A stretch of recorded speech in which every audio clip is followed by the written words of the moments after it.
Today's topic is bioenergetics. In this topic, I'm going to tell about the basics of bioenergetics. Bioenergetics, which is also called to be biochemical thermodynamics, and which is deals with the study of energy changes in biochemical reactions. So here in this picture, so we can see that sunlight is the main source of energy, so which is providing energy for the plants and animals. And this sunlight is giving heat energy, so which is supplied to plant and animals. And in animals and plants, so this heat energy is converting into a chemical energy. So here two processes are occurring in the plants: photosynthesis and cellular respiration. Here in the cellular respiration, so energy is released, so that's why this is called exothermic reaction. In biochemical thermodynamics, so we can call these exothermic reactions as exergonic reactions. And here in this cellular respiration, which is occurred in mitochondrial space, and here the in reactants which are used here is glucose and oxygen, so which is going inside the mitochondrial space, and it is giving ATP and it is converting into ATP. And in photosynthesis process, so here carbon dioxide and water, so these are the reactants. So these are the reactants which are taking the sunlight, a heat energy. And so by this process, photosynthesis process, here the products will be formed like glucose and oxygen. So that means photosynthesis is endothermic reaction. So that means here energy is utilized, energy is consumed and forming a products. But here cellular respiration is exothermic reaction. So why? Because here energy is released from the system. So glucose and oxygen is acting as reactants for the cellular respiration, and carbon dioxide and water is the products of cellular respiration process. So here, according to the first thermodynamic rule, the energy neither created nor destroyed. So here, heat energy so can be transferred to plants and animals, and this heat energy is converting into a chemical energy in the form of ATPs.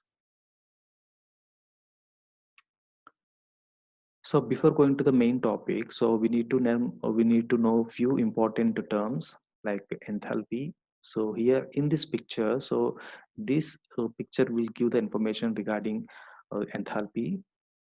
And here, so heat energy will be supplied here. This there is a chemical reaction is occurred in this container. So this container is containing a chemical compounds like reactants, so which are having atoms and molecules initially. So these atoms and molecules are resting place. So when we are giving this energy, when you are supplying this energy to this chemical reaction, so these atoms and molecules will be getting vibrated. So why? Because there are so many chemical bonds will be present in between these atoms. So most of the atoms will be rotated, most of the atoms will be vibrated. So due to rotations and vibrations here, so these chemical compounds will be getting two types of energies. One is chemical energy and potential energy. So by increasing the potential and kinetic energy, so by the heat, so which is supplied by heat energy, so here the enthalpy change will be increased. So that means the enthalpy is giving the change of heat, so which is observed or lost in a chemical reaction under constant pressure. So here we are maintaining a proper constant pressure. So here the internal energy of this system will be increased. So when we are supplying the heat energy, here in this process, the heat energy is converting into a chemical energy. So why? Because a chemical reaction is occurring in this container. So here heat energy is converting into chemical energy.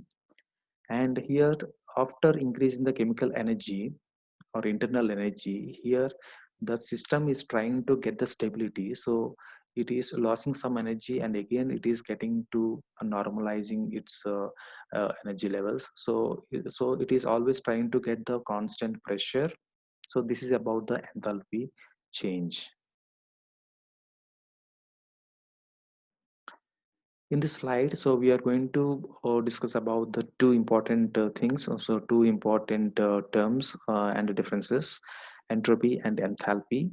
So entropy, this is the term so which is related to disorder of molecules or atoms. A system which is containing more disorder of molecules or atoms, so that is giving more entropy. So here in this reaction, so this is uh, reactants and this is products. So reactants are properly ordered, highly ordered. So highly ordered atoms or molecules are showing less entropy, whereas in case of disordered atoms or molecules are getting more entropy. So here entropy change will be going from the high order to more disorder. So this type of forward reaction will be happen like this. And enthalpy, so here, so it is completely related to the internal change of chemical reaction, so due to increase of chemical and the potential energies, so which is so these energies will be increased by supplying of heat energy. So here heat energy is converting into a chemical energy. So this is the picture, so which will be explaining about exothermic and endothermic reactions. So here picture A is explaining about endothermic reactions. So why? Because here all the things which are present in this room is orderly, properly ordered, arranged. So why? Because here it needs some energy to place all the things in the proper order. So if you are comparing with the chemical reaction, so reactants or products are the substance molecules and atoms are properly ordered, so then it is called to be endothermic reaction. Here it requires some energy to put the things in the proper order. So this is endothermic reaction, so which is a non-spontaneous reaction. It is not spontaneously occur or occasionally occur. But second one is a spontaneous reaction. So this is called exothermic reaction. In biochemical thermodynamics, we can call it as exergonic reactions. So this is a spontaneous reactions. So that means here energy will be liberated. Here molecules or atoms are disorderly arranged. So this is about the difference between endothermic and exothermic reactions. So here there is a graphical representation between endergonic reactions and exergonic reaction. So here, so in this graph, so we are taking on y-axis Gibbs free energy, and on x-axis we are taking time. In endergonic reaction, the reaction is spontaneous. It is not spontaneous. So why? Because here the reactants are taking some energy to get to the products. So that means here the products are properly ordered. So initially reactants are disordered. So disordered molecules or atoms are getting ordered. So that means it requires some energy. So the system is taking some energy so to get the alignment to arrangement of the molecules or atoms. So here energy is supplied to the system. So that's why this is endergonic reactions. So this is non-spontaneous. It is not occasionally occurred. And here energy will be absorbed by the system. So here delta G value, so that is Gibbs free energy value is more than zero. So that means it is providing positive values in endergonic reactions. On the other hand, exergonic reactions. So these exergonic reactions so will be spontaneous. So here energy is released. So here delta G value will be less than zero. That is negative values will be obtained. So why? Because it is a spontaneous reaction. So initially the reactants or molecules or atoms are orderly arranged, but after some time in spontaneous reaction, so here the reactants are converting into products in a disordered manner.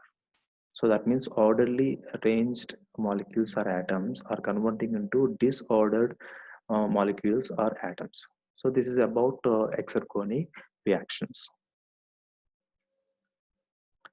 And this is the relationship between Gibbs free energy, enthalpy, and entropy.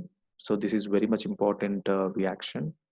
Um, and here, so Gibbs free energy is denoted by delta G, G naught, and which is measured by joules or kilojoules. And enthalpy is denoted by delta H naught, and entropy is denoted by delta S naught. Here, Gibbs free energy is producing two types of chemical reactions. So exergonic reactions and endergonic reactions. In exergonic reactions, so delta G value will be less than 0. So that means it's giving negative values for the spontaneous reactions, exergonic reactions, and delta G value will be for endergonic reactions is positive. That means it is giving more than 0. So which is called non-spontaneous reactions. This is about the basics of bioenergetics. And here in this is the ATP cycle. Here ATP is converting into ADP, and ADP is again converting into ATP. So here this ATP, this biofuel, is very much important to production or synthesizing the products, and also for utilizing this energy by some other means. So here, so this energy will be ATP energy will be utilized by muscle contraction, active ion transport, biosynthesis, detoxification, and thermogenesis. And the ATP energy will be produced by these products, so carbohydrates, lipids, and proteins, so which gives the ATP along with carbon dioxide. So this is the conversion of ATP to ADP. So energy will be utilized and also energy will be produced in the system. So this picture will be explaining the relationship between catabolism and anabolism in relation with the ATPs.